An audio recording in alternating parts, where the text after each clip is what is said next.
Good afternoon and welcome to the Carr Center for Human Rights Policies webinar. My name is Sushma Raman and I'm the Executive Director here. My colleague Mathias Risse and I welcome you, our audience, and our distinguished speakers to today's conversation, which is part of the Fierce Urgency of Now series, a series in which we have already covered a broad range of concerns at the intersection of economic and racial justice in recent weeks. The title of our series is taken from Martin Luther King Jr., whose work itself was a subject of one of our sessions earlier this fall. This webinar aligns with a class that Mathias and I co-teach at the Kennedy School on Economic Justice Theory and Practice. Today's topic is on philanthropy and inequality, a topic that has become even more pressing in the wake of COVID-19 and the protests for racial justice that have been sweeping the country. At a time when extreme poverty is set to rise this year for the first time in more than 2 decades due to the pandemic, the number of billionaires has grown, and billionaires have seen their fortunes hit record highs, with technology and business leaders seeing the biggest gains. Philanthropy has also been critiqued for its lack of racial diversity, as well as insufficient commitments to internal change and its grant making. Megan Francis has described the phenomenon of funders directing movement strategy as movement capture, thereby redirecting progressive organizations, approaches, and programs. In 2013, Rob Risse, co-director of the Stanford University Center on Philanthropy and Civil Society, wrote an article in the Boston Review entitled, "What Are Foundations For?" He said, philanthropy in the United States is not just the voluntary activity of a donor. Philanthropy in general, including the work of foundations, is generously tax subsidized. The assets transferred to a foundation by a donor are left untaxed in 2 respects. The donor makes the donation more or less tax-free, diminishing the tax burden she would face in the absence of the donation. And the assets that constitute a foundation's endowment invested in the marketplace are also mostly tax-free. Foundations are partly the product of public subsidies. They are created voluntarily, but they result in a loss of funds that would otherwise be tax revenue. In 2011, tax subsidies for charitable giving cost the US Treasury an estimated $53.7 billion. So foundations do not simply express the individual liberty of wealthy people. We all pay and lost tax revenue for foundations, and by extension for giving public expression to the preferences of rich people. Joining us today to discuss philanthropy and inequality are Dr. Carmen Rojas and Dr. Maribel More. Dr. Rojas is the president and CEO of the Marguerite Casey Foundation. Prior to joining the foundation, she was the co-founder and former CEO of the Workers Lab, an innovation lab that invests in entrepreneurs, community organizers, and government leaders to create replicable and revenue-generating solutions that improve conditions for low-wage workers. She's been working with foundations, financial institutions, and nonprofits to improve the lives of working people across the United States. We'll next hear from Dr. Maribel More, who's the founder of the Miami Institute for the Social Sciences, established in the summer of 2020. She's the founder and co-editor of Hissfield, a site on the history of philanthropy, established in 2015. She's working on 2 book projects based on extensive archival research, which she conducted over the span of the decade on the Carnegie, Rockefeller, and Ford foundations from their genesis to the late 20th century. The first book, White Philanthropy, Carnegie Corporations and an American Dilemma, and the Making of a White World Order, is forthcoming. The book details the colonial African roots to Gunnar Myrdal's An American Dilemma, a leading work of post-war racial liberalism in the US commissioned by Carnegie Corporation of New York. And the second book examines why elite foundations such as Rockefeller, Carnegie, and Ford became particularly invested in the civil rights movement. Delighted to welcome you first, Carmen. First, thank you so much for having me. I'm sure, like Maribel, I am so happy and appreciative to have a little bit of space outside of our current political context to both breathe and be focused on something else, as well as really reflect on the role of advancing social change As is visible to more of us than ever before, US democracy is a tenuous and fraught project. As we look toward our immediate future, there's no scenario in which we don't have to think hard, take risks, and change the way we work.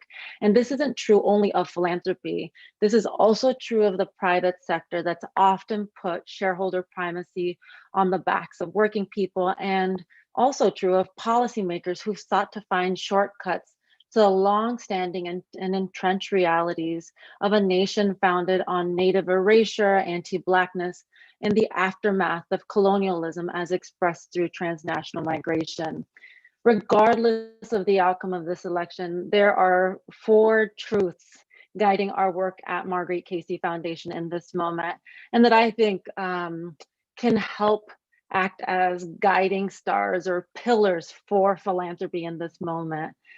The first is that we must be certain that rules are in place that give advocates and organizers a chance to compete against other forms of influencing government policy decisions, executive actions, and court rulings. We know that these rules are constantly changing, so our funding needs to be long-term and flexible so that leaders have the room to not only adapt to different contexts, but to adapt to different political and economic terrains. The second is that there must be safety. While the ideas of the leaders we support will face oppositions, leaders and their organizations can't be constantly under attack and debilitated. Right now, we are seeing these leaders legally attacked, digitally attacked, physically attacked, and reputationally attacked. As foundations and philanthropic leaders, we have to use the full weight of our resources to ensure their safety. Many of these forces, and this goes to your introduction, Sushma, are abetted by technology corporations and media that are either trying to play neutral or being tamed by a threat of accusations of being anti-conservative. The leaders we support must also be able to provide care. I think philanthropy is so outcome and output focused that we forget the ways that people who work in the institutions and organizations that we support are experiencing trauma of health, economic trauma, and trauma of the social crises and political and economic regressions of this moment, and that there is a true human toll to that on their families and communities. We need to be clear about this. We need to be honest about how we're funding in ways to support organizations and leaders and people who work in organizations in this context. The third truth that I am sort of leaning on in this moment is that we must be really supportive of a wide-scale public consent, endorsement, and support of liberal protest. And there must be a widespread belief in the sanctity of protest, specifically the ennoblement of protest leaders who are fighting for progressive change and the derision of regressive forces of protest. Yet, as we all have seen over the last 6 months, that protest is being maligned and a backlash has formed against the kinds of leadership and action that make protest possible. And I actually specifically think that philanthropic leaders and foundations need to be clear about 2 of the backlashes. One is the false equivalency between right-wing versus left-wing tactics, especially trying to sort of play both sides of protest and the impacts of protests out in similar ways. And the second is we have to really be able to notice and call out the ways that the police are framing violence against protesters as a strategy for public safety. This comes at the expense and on the backs of our grant recipients, and we need to not only be able to notice it, we also have to be able to call it out. Lastly, there needs to be room to innovate. Leaders can't push society without pushing against the boundaries that constrain society. That includes challenging all of the barriers to their own freedom and expression, including the barriers to growing movements and to driving them forward. I think as philanthropic institutions, leaders in philanthropic institutions, we always write ourselves far into the futures of movements. And I think we have to actually take a hard look in the mirror and actually hope for the moment that foundations are no longer necessary as a vehicle to create an even terrain to contest for power. I want to be clear that the forces on the right, that conservative, neoconservative forces, are often working against us, and that funding in that terrain is often comes with greater freedom. Leaders in that space have more money, more support, more encouragement, and more training to develop and pursue new strategies. The practices of innovation, imagination, creation can't be constrained by the surveillance techniques that philanthropy uses to manage the work of grant recipients. I'm a new person to this job, and as I was, in preparation for this conversation, I'm clear that I'm holding a contradiction, but I'm also holding a long history and professional experience in this sector where I have had to hold a couple of truths. One is that philanthropy has become the power rather than a catalyst for people and communities to become more powerful. Most philanthropy has tried to make deals, paying for change, or at best investing in change making, hoping for a return. Philanthropy has become more interested in protecting the perpetuity of its endowments than in doing whatever it takes to help people become more powerful. I think this is the result of a mix of the wrong incentives. And I also believe that a new vision, a new set of norms and practices that realign those incentives can get us out of this moment. At Marguerite Casey Foundation, our purpose is power. We want to support leaders to shift power, and philanthropy more broadly must give leaders more freedom and space to lead. Our core organizing principle and our gauge of success must be creating greater freedom for leaders. I think in this moment, in our recent past and moving forward, the worst position for philanthropy to take is that of an impartial observer. None of us want to do that. Yet the next worst position for philanthropy to take is to think that money alone can solve the problems that we are trying to transform.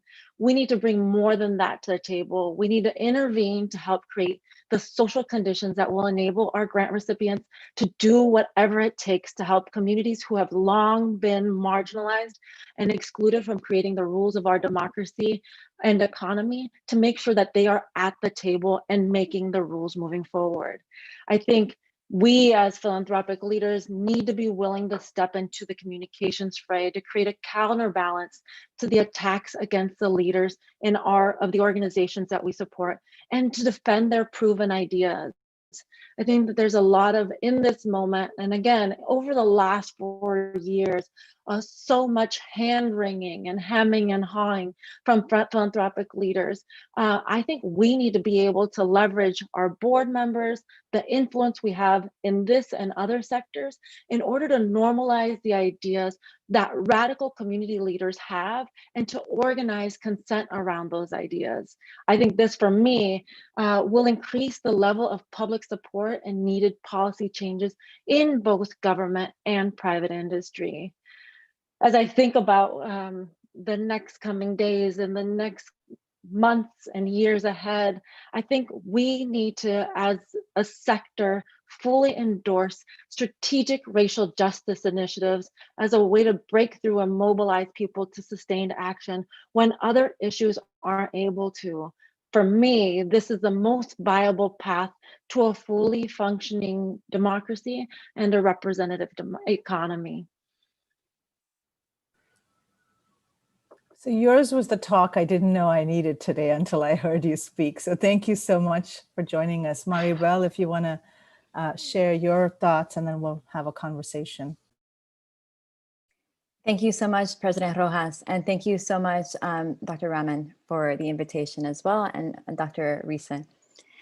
So I'm going to talk today about the critical role for scholars to play towards a world of more equality. And I will share my story in very much a historian's manner, in a temporal, chronological order. So I'll start by describing how I became a scholar of philanthropy and how and why that had led me or has led me to build Hissfield, which I co-founded with 2 other historians of philanthropy and I co-edit, and how it also has led me to found the Miami Institute for the Social Sciences. So on this thread and this idea on the critical role of scholars and what role we can play towards building a more equal world, when I was an undergrad and then into law school, I was fascinated by this book, Gunnar Myrdal's An American Dilemma, published in 1944. Fascinated for it with many reasons. One of them was that the US Supreme Court cited the book in Brown v. Board of Education, that landmark school desegregation case. So as I started reading more about the book and I wanted to know more about the making of it, I realized that a foundation had funded it. I didn't know what foundations were until then. And I was very curious because I thought, who are basically these white men in Midtown Manhattan who are invested at some level to address social inequity? And here I'm going to include my own background. I'm Cuban American from Miami. So the way that I grew up was there were 2 polar opposite options in the world, in the political spectrum. One was either communism, and on the other side, it was profit maximizing capitalism. And then I thought, well, who are these people who somewhat fit in between these? These organizations are not about profit maximizing.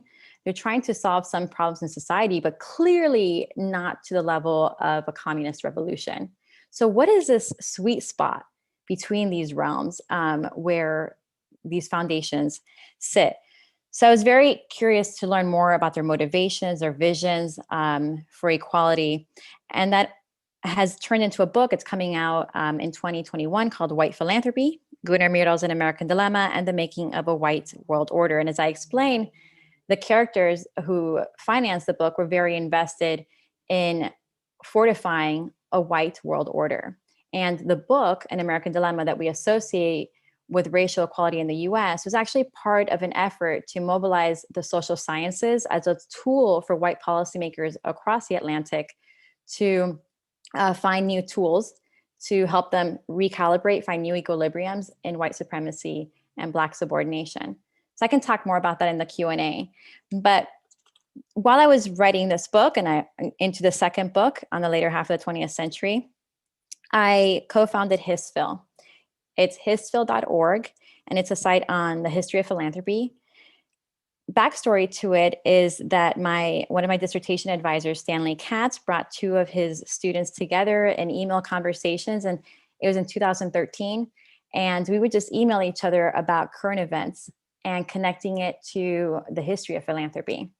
And that got us animated because back in 2013, there wasn't that much out there being published connecting the past to the present on philanthropy. And the 3 co-founders, we would have different reasons why we've found value in the project. But for me, one of the biggest motivations has been to open up the space on the study of philanthropy, because the very word has so much power. In my sense, it's almost like elite philanthropy has co-opted that very word that means so much, because philanthropy suggests that one is giving to other people.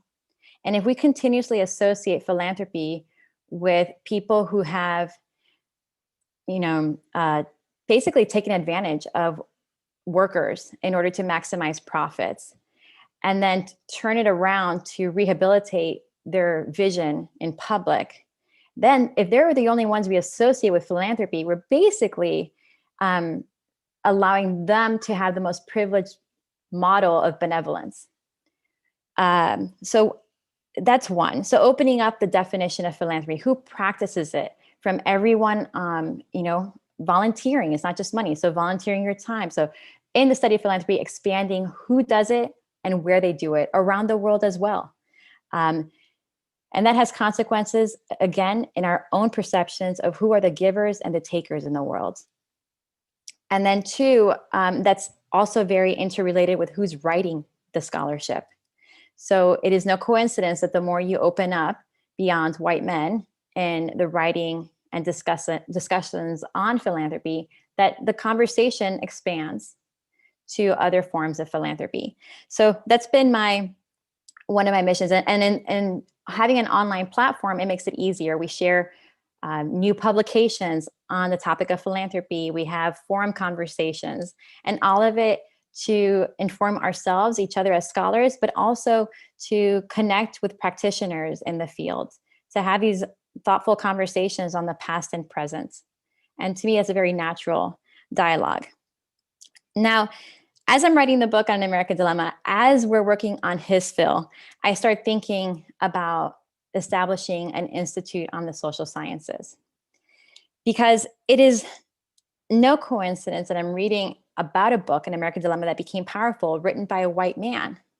And it was always coming to me. I'm like, why was he selected? Why didn't Ralph Bunche get to be the director of this study, or W.B. Du Bois, let alone a woman, a minority woman? So what is it in the politics of knowledge production that it's a certain type of person and a certain approach to a topic that becomes authoritative? So authoritative that people repeatedly cite it. So what I wanted to do was create a space for global majority scholars like me, like many others, who've been educated in the Global North Academy and who've seen, or, we've just kept to ourselves because we don't want to say too much. And, we don't want to risk our tenure chances or our job prospects, or we still have hope that, somehow we stay quiet, we can play the game well. So we don't voice how, hey, maybe there's discrimination and bias in the way that other scholars are talking about my group. How can we have those conversations and create stronger fields in the social sciences, more rigorous, more equitable? And that also has consequences for the very ideas that we have about ourselves and amongst our communities. Because it was no accident that as I was writing this first book too, like the social science studies that I described that were part of this vision that Carnegie Corporation had in fortifying a white world order, there were efforts to bring together ethnic or white people across ethnic and class lines in a common identity. And that was the rock towards welfare states. In South Africa, the version would be apartheid. But the social sciences historically already have played an important role in bridging where there was disunity, bridging and uniting people. It just hasn't gone so far into the non-white category because there's so much discrimination and bias still there against non-whites in the construction of knowledge. So that's the vision for the Institute. And relatedly, the funding model is that for the first 2 years, we're going to rely on grassroots funding to remind ourselves who we're most accountable to. And that's the global majority public. And then as we create our voice, then open up to foundations. So I'll end with these two main points on philanthropy and inequality. One, that the national is intrinsically connected to the global. There is no way for us to talk about inequality in the US without talking about inequality elsewhere, because knowledge and ideas about who we are within the US as minorities, as global majority people, is intrinsically tied to the way that our roots are viewed at the international level. And second, that knowledge production is so critical in creating a more equitable world. So yes, movements are important. And as scholars, as activists, we're on the ground too, and it's critical. Also having a critical lens on knowledge being produced in the academy about ourselves, about each other. So thank you. Thank you, both of you. I hope it's okay if we are switching over to a first name basis for our Zoom screen purposes, so we don't have to stay in this formal mode. So thank you both. I'd like to start with a couple of questions for Maribel on your work on Gunnar Myrdal, which has been a substantial share of what you've been working on in recent times, and you have now also explained what the roots of that were. And then on your website, you explained that you got heavily invested intellectually and culturally in Sweden, right? You learned Swedish and just you kind of acquired the context. And so the book American dilemma is important in all sorts of dimensions. And I'd like to ask you, first of all, about the connection, what we learn here, what you have learned, and what the larger lessons are for the connection between intellectual work and the funding behind it, the foundations behind it in this case. But then also in a second stage about what we learn here about how racial components enter into the social science that is used to shape the world, basically. So the first question about the connection between the thinking and funding, basically. So Myrdal's book has this reputation as this kind of book written by an outsider, this fresh thinking about an old problem, and he did this all independently. But your insights actually are not quite in line with that. So the money for that was entirely given by the Carnegie Foundation. And you did find that they also had an impact on they also had an agenda, and they had an impact on the way Myrdal carried out his task. Can you elaborate on that to some extent, as just kind of for us to understand this bit of history a bit better, but then also what the lessons are that we can learn for that, for the present context? And then I will follow up with a question about the racial aspect of social sciences. That's a short question, Mathias. No, I'm kidding. That's okay. So that's actually scholars like to think that they are independent, that that funders do not influence our work, right? So, but we already know that it does, because we know that when there's a new topic that's hot, the movement of scholars towards that topic, right? And the movement back. So if there's new funding programs, and we see that movement. But specifically to Gunnar Myrdal here, Carnegie Corporation wanted to find someone exactly like Lord Haley, Malcolm Haley, who had written an African survey. It was being completed via Chatham House in London. And it was a study of a survey of imperial policies in Africa. White policymakers in Chatham House basically said, Carnegie Corporation, we would really benefit from a study across empires in Africa, because we think that we're, without having some sort of order, some sort of sense of what policies work across these different imperial powers, we're going to lose control on the continent. So Carnegie Corporation funds the study via Chatham House. And the president of Carnegie Corporation says, we should find someone just like Haley to do a study in the US. Now, what was happening in the US context at that moment? So the story is that Newton Baker, a trustee at Carnegie Corporation, said, we should do something different. So by the mid to late 1930s, foundations were a little bit at a loss. Like, when I say foundations, I'm saying this elite network, Rockefeller and Carnegie organizations. Ford does not come to the fore until after World War II. So the two main groups are Carnegie and Rockefeller.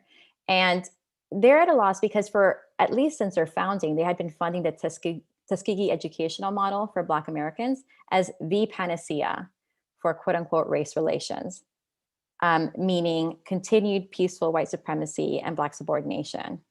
But in a model that they found most comfortable, their model of white supremacy and Black subordination included some sensibility, some vocalized sensibility, no matter how patronizing or insincere, that they actually cared about Black people.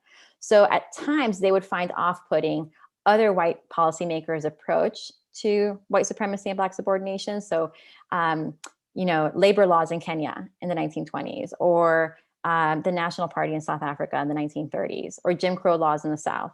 They found that a bit too, off-putting, because it wasn't the way that they found their preferred model of white supremacy.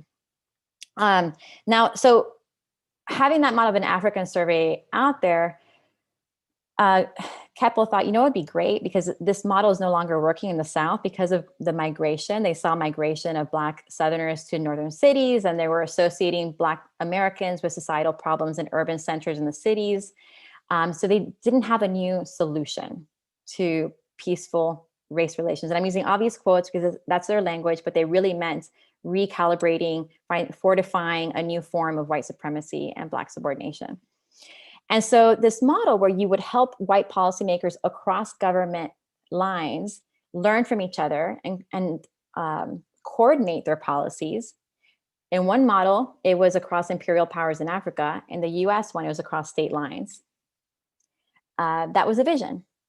And finding someone just like Haley was becoming a little too fraught in the 30s, because some of his advisors in the US said, maybe don't get someone from Nazi Germany, or basically any colonial power, because us scholars, we white scholars, are not going to value that too much. But he was still set on finding a white European with policy experience, if not direct experience governing quote unquote subject races, okay? And so he picked Myrdal, who was already part of this network, and he did have national policy experience. So that was someone who, with the vision that Carnegie Corporation had for the project, fit that bill. So I could talk about it for hours, or you can read the book when it comes out in next year. So, and then when he comes to the US, they rent offices walking distance from the corporation. They have routine meetings between the foundation president and Myrdal have routine meetings. Myrdal writes reports routinely. During the span of the writing period, the writing stage of the project, the intensity of oversight increases, with the president and his assistant really reading word by word and offering feedback, and Myrdal adapting to that feedback. And ultimately, Keppel was pleased with the project in the same breath as he was pleased with the study in South Africa that he funded, which solidified white supremacy in South Africa, the Poor White Study, as much as he was proud of an African survey and an American dilemma. Thank you. That is really quite intriguing. Let me go over, as I know you addressed already, some of the social science components here at the intersection to, creating a new version of white supremacy. So, but just to go back a little bit to that, so Gunnar Myrdal, is one of these great figures of the left, and really globally, and from the 30s, and when he did his work on the welfare state in Sweden, and then later when he was working for the United Nations in the late 40s and 50s, and basically this work in the United States he kind of did in between, right? And the reaction to this work in the United States already was the one famous review by Ralph Ellison, African-American social critic, author of Invisible Man, was, a lot of great stuff going on here. It's not a problem that you're from Sweden, but basically you're writing about us without appreciating that there's more to us than what you see through the white man's gaze, right? So there's this component of cultural neglect and condescension basically coming in, right? So, but then from a standpoint of kind of global thinking, Myrdal then later becomes interesting because he is actually advocating for a very strong welfare state, a global welfare state dimension of the United Nations, right? He wants a welfare world, famously. So, and for that reason, then he is also a hero then of the left in a kind of global sense.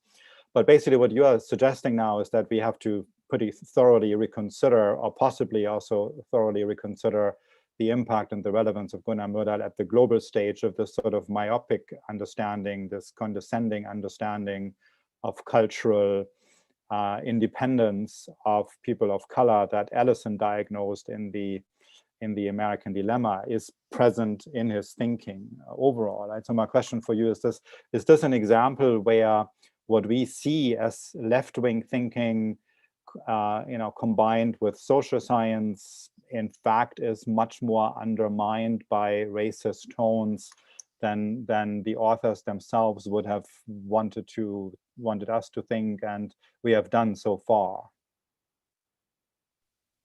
So one is that I think that the spectrum of left and right has to be rethought. And as far as thinking of a freer world, a more egalitarian one, I'm inspired by Myrdal's work in some ways. Really, I've obviously spent many years reading it, but we have to lean on the work of W.B. Du Bois and Oliver C. Cox and so many others who saw through not only the philanthropists that I talk about, but also gaps in Myrdal's work. So I would definitely say everyone who's trying to theorize and find a new, more egalitarian national and international community should not just read Myrdal, but these other scholars like Du Bois and Cox and C.L.R. James and many others. That would be a more equal playing field. And as far as his own ideas, like we also have to understand that in this moment in time when he's writing about equality, there's one context, there's a European context of the Third Reich. There's an assumption, he assumed, like other people in continental Europe, that a nation was a folk. There was one folk. He did not think that, and I explained in my own work that he engaged in conversations on population quality and quantity. But as far as on quality, he didn't think you had to kill people, right? That he didn't think that people were biologically inferior and therefore not capable of assimilating into that one national folk. So in Kris i befolkningsfrågan, he talks about that, so that he and Alva Myrdal, who's an intellectual in her absolute own right, whose work needs to be acknowledged, Alva Reimer Myrdal, they explain that people can be assimilated. So he transfers that vision of equality that he's internalized from the 1930s European context to the US. At the same time, that's not enough, because he actually does devalue Black culture and sees no reason to preserve it. And he assumes that, the definition of equality in an American dilemma requires Black Americans to let go of any and all signs as much as possible that they're anything but the same as white Americans in values and everything. And that, I would say, is a limitation in his view for a welfare world. So, and this I'm leaning on other scholars' work, but it's something that I want to read and engage in more. But he hit a wall in his imagination and assumed that at some level you just had to rely on humanitarianism. Because for him, a vision of reciprocity between people, which is between equals in a polity, was only possible in many ways within that folk community. And that folk assumed a dominant white folk in many ways. So it's just lost the imagination. So in many ways, my own continued thinking is, how can we create a national and international community, visions of more equality that includes us as equals? How do we include us as white and non-white people together in mutual bonds? Thank you so much. I'm going to pivot to asking Carmen a question about the Gates Foundation and a recent announcement that they made announcing $15 million in support to historically Black colleges and universities for COVID-19 testing, part of a $125 million global commitment to combat the coronavirus. So I'm wondering if such a prominent role in global public health is appropriate for a private entity that's run by a very small group of people who are not accountable to a broader public. And secondly, The Nation magazine reported that the Gates Foundation has over $250 million in investments in companies working on COVID vaccines, therapeutics, and manufacturing. So if the foundation were to reap considerable returns from such investments, should that give us cause for concern? I think that this is emblematic of the case where philanthropy actually starts to subsume or starts to try to play the role of the state. And there are so many examples of, especially in this moment, the ways that we have knighted people who are able to game capitalism and get rich off of racial capitalism to then be the solvers of the problems caused by racial capitalism, specifically undermining the function of the state.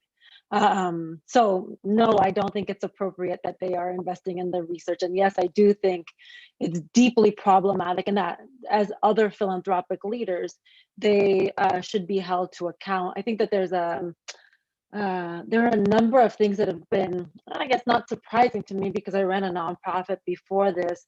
There's a polite politic of philanthropic leadership where there's a club and we are unwilling to hold people like Bill Gates because it's not an institution, it's a person who's essentially working to, and if public health is one domain, we can also talk about the thing like the rise of charter schools, right? The ways in which these private individuals, because they've been, again, successful at gaming the system in one domain, we have given them credence to inform every other domain of public life in ways that actively work to undermine representation, that work to undermine redistribution. I'll just speak as a new person in the state of Washington. I'm surprised at how many progressive rich people there are in the state of Washington, and how there's been no move to try to actually put in place an income tax in the state of Washington. That's crazy. And so I think part of that is a project to what Maribel is alluding to, right? To really hone and concentrate power into the hands of a few, mostly white men, to continue to inform not only the features of our democracy, but the functions of our economy and the ways that those two things are intertwined with each other. So I hope that's helpful. That's very helpful. So Carmen, in your remarks earlier on, you were towards the conclusion talking about the racial justice imperative.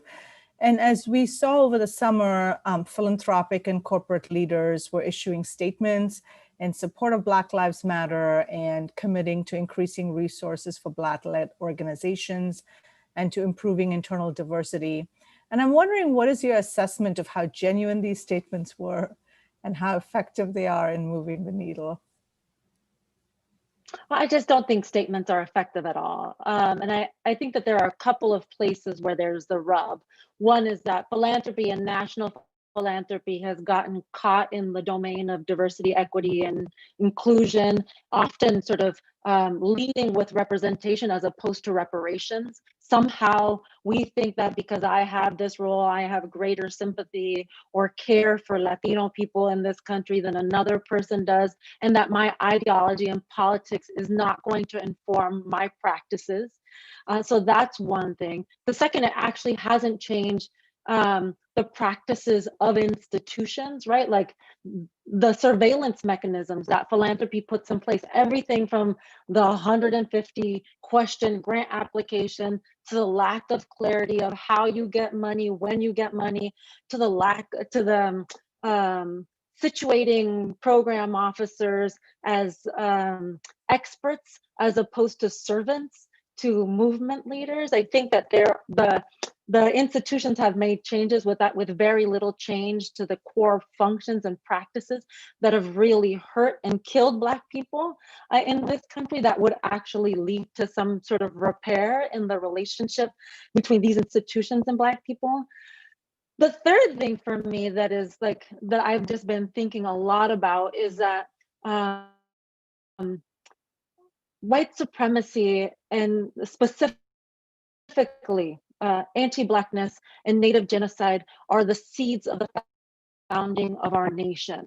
And many leaders in philanthropy like to think about sort of this moment of racial justice as a decades-long problem. This is a deeply historic problem. This is a founding problem. And we have the resources really to support leaders and organizations across the country to help to sort of chart the course forward to another American story. And many of us don't know the past story and don't know the future story. I find it astounding, frankly, that I'll speak from it. I would be embarrassed if I worked at an institution that in the summer of 2020 made a racial justice funding announcement. Because racial justice, the fight for racial justice has been a long fight. It was a fight not only of the last administration or the last decade, it's a founding fight. And if anything, in the last 3 months, the thing that I have held really close to our work at Marguerite Casey Foundation is that in the time of a pandemic, in the time of an economic crisis, in the time of a failed and fissured democracy, the thing that has gotten people out into the street has been the fight for racial justice. And that needs to be the precursor to a functioning democracy and not the other way around. And so we want to fund in that way. We want to fund majority people of color-led organizations in communities across the country that are often overlooked by foundations. And so for me, the moment is making evident like the clumsiness. You know, I'm always I'm hopeful that people will like see this and be moved. And Sushma, I have a job right now, which is like to make sure that our resources and the full weight of our resources are highlighting the ways that Black, Latinx, Native, queer, disabled leaders have all of the money and freedom necessary to contest for power. I have a follow-up question for you on those topics, Carmen. So I take your point about the ambivalence that you feel as somebody working for a foundation, but a foundation where your concern is also just simply empowering people. Right? The ambivalence that creates is that for now, you need philanthropy, you need wealthy donors, you need money coming from wealthy people, but ideally you'd like to use that money. It's like a stepping stone idea, right? In a way that eventually we no longer need this level of philanthropy. We are creating a society thereby in which something that functions differently, right? We don't need this anymore. So one follow-up question about about universities, the role of philanthropy for universities. So I see how philanthropy works out for our institution here, since we very much depend on it, and I also kind of see how it works in Western Europe, where universities, for the most part, are state-driven institutions. And one thing that I like about the way philanthropy works in the United States, and also how universities connect to this, that given that we live in a country, the United States is a country where philanthropy is a very dominant theme. It constantly instills this sense of responsibility among people, or at least there's this appeal, right? Many people see it this way, not by far not everybody, but that wealth comes with responsibility, and that it should be so invested. It should be used for philanthropic purposes. Whereas, for example, in Germany, to mention as one example, the attitude is more, wealthy people are thinking to themselves, "Oh, the state is doing all these great things around here," so they keep bequeathing their wealth to their children, and that whole generation of heirs that there is right now basically keeps sitting on their money, and they're not. So in other words, isn't there also something good about, especially for universities, about the philanthropic attitude that wealthy people have in the United States? No, I think that we have seen, if we are listening to Maribel's opening statement, if we look at the history of the field of economics, just one domain, we've seen the ways in which your statement presupposes that the giving is proportional, that I'm making as much money and that I'm giving without strings. And we have a long history telling us that often philanthropic giving in this country reifies white supremacy, holds up patriarchy, and actually works to disenfranchise and hollow out leadership and belief in a functioning state.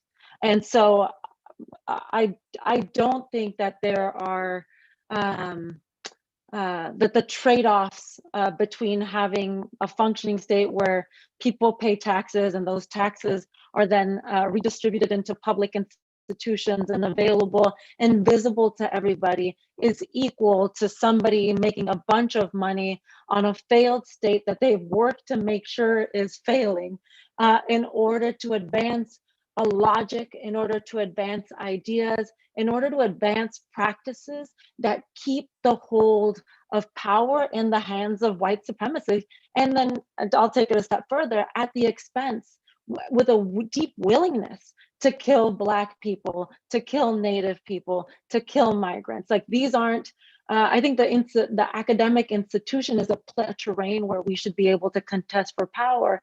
And what we have seen, we'll just talk about the scandals recently of institutions like yours, where people have been able to pay to get their kids into these schools, less accountability, less transparency, that people have used the nonprofit and philanthropic complex really to make the most gains and consolidate power and ideas at the expense of the majority of people in this country.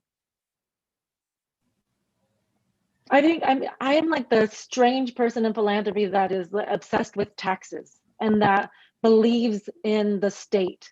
That, Maribel told her story, so I will, I'm first generation, my dad's from Venezuela, my mom is from Nicaragua, but I am the expression of what a full functioning public looks like. I went through public K through 12. I'm a community college graduate, went through public university, went through public grad school. There is something so magical for me about being able to rely on publicly invested institutions, to know that our collective tax dollars aren't a drain on my pocket or on our well-being, but instead are seen as ways that we can truly invest in our future. And I think that that's a terrain that the left it needs to start to occupy more fully, and that philanthropy needs to take ownership of the ways that we've undermined. To Sushma's question, right? Like, there's a way in which we are willing to lift up, you know, Bill Gates for doing all of the good and trying to find the COVID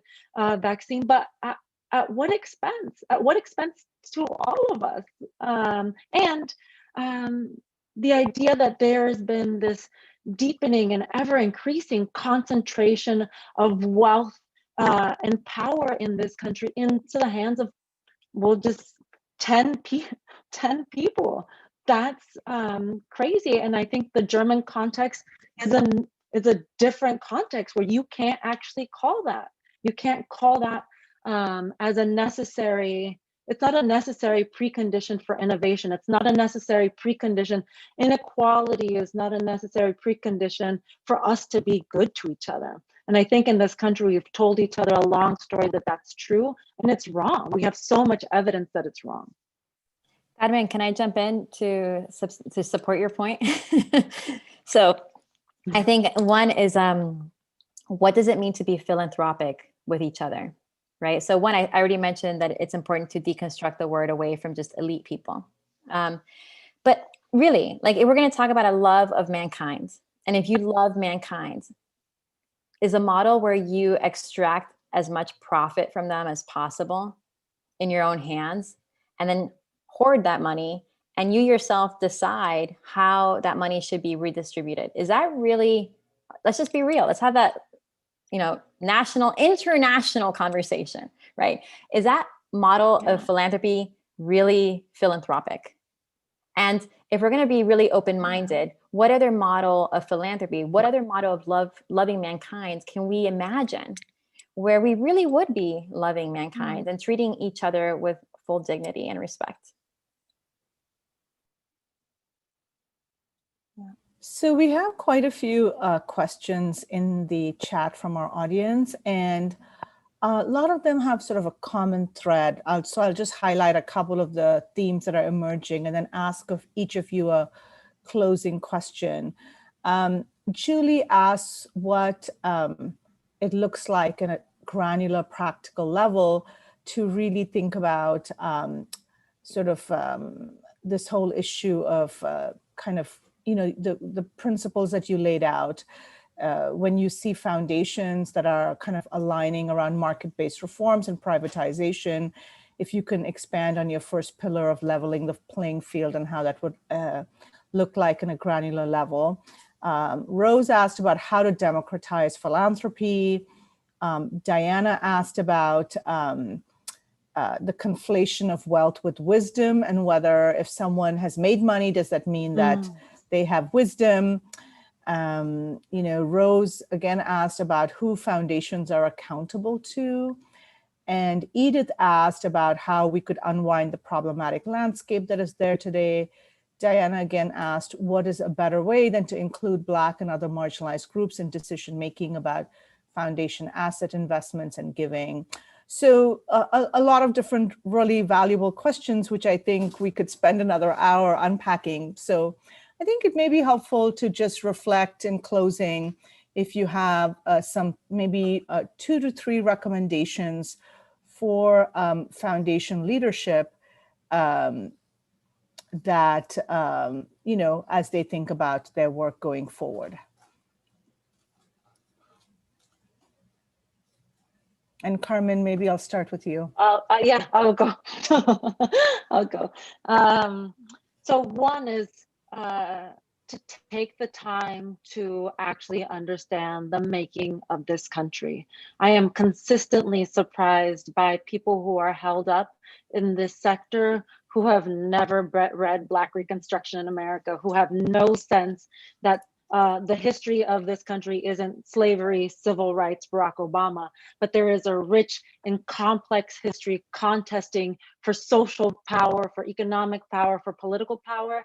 I think it should be the work of leaders of institutions that are resourceful to actually understand that history in order to situate ourselves both as protagonists of our failures, but also as makers of our future.